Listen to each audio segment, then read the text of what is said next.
Hi, welcome to the Personal History Hub. This video is all about the Kent State University shootings in 1970.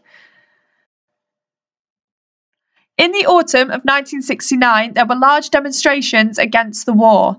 These protests grew worse when in 1970 Nixon ordered the invasion of Cambodia, one of the neighbouring countries to Vietnam. He insisted this was the only way to destroy communist bases used by the Viet Cong.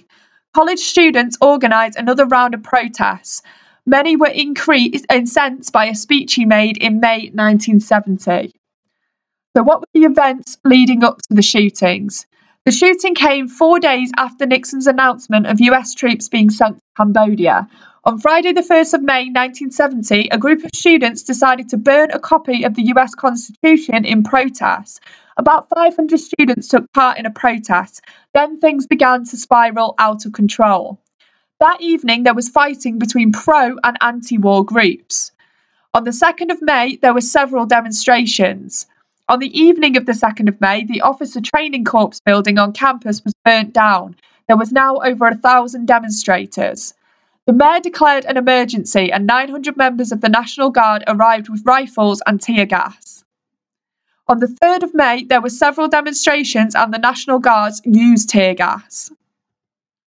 On the 4th of May, officials banned a demonstration, but 2,000 people ignored this. The National Guard could not break up the demonstrations with tear gas, and students threw empty gas canisters and bricks at them. The National Guard responded by firing into the crowd. So what were the actual consequences of this event?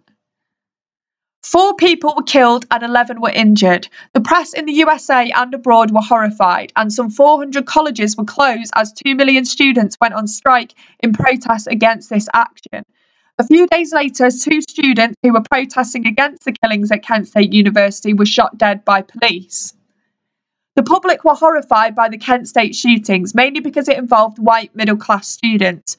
2 weeks later, in contrast, 2 black students were shot during anti-war protests at Jackson State University, a predominantly black university, and the media largely ignored this event. Okay, don't forget to subscribe to the Personal History Hub. The next video is going to be about support for the war.